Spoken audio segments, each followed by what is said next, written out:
సర్లే కానీ ఓ చిన్న కథ. ఒకడు ఓ మంచి గాజు సీసా సంపాదించాడు. 1 లీటర్ గాజు సీసా.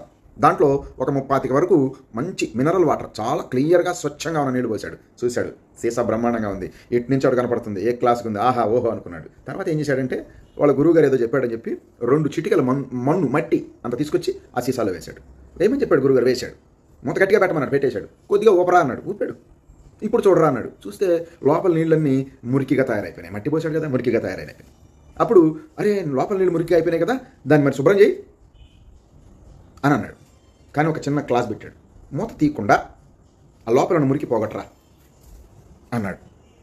వాడు ట్యాప్ కింద పెట్టాడు, కడిగాడు, విమ్మేశాడు, రుద్దాడు, సబ్బేశాడు, రుద్దాడు, సర్ఫేశాడు, రుద్దాడు, కడిగాడు. ఎంత కడిగినా లోపల మురికి పోవటం లేదు. సరే దగ్గరలో మనకి కృష్ణానది ఉంది కదా, పవిత్ర నదీ జలం కదా, అందులో కడుకురా అన్నాడు. పాపం బండేసుకుని పోయాడు, దాంట్లో కూడా కడిగాడు. ఎంత కడిగినా ఆ లోపల ఉన్న మురికి ఎలా పోతుంది? పోలా.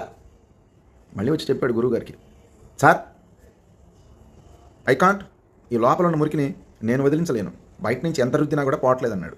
అప్పుడు ఆ గురువుగారు చెప్పాడు,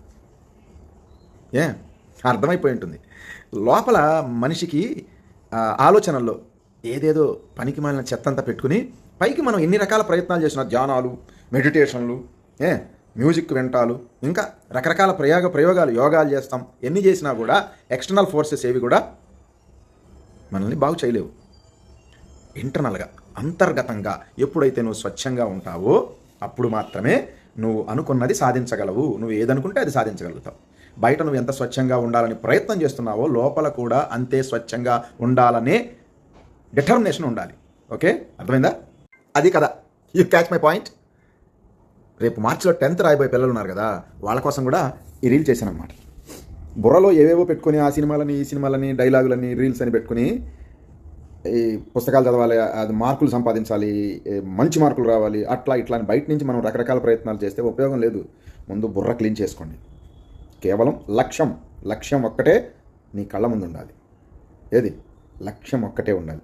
ఏకలవ్యుడు గనక చెట్టు మీద పిట్ట కంటి గుడ్డు మాత్రమే కనపడుతుందని ఎలా చెప్పాడో, అర్జునుడిని కూడా మించి అలాంటి లక్ష్యం నీ లోపల ఉన్నప్పుడు డెఫినెట్లీ నీ లక్ష్యాన్ని నువ్వు సాధిస్తావు.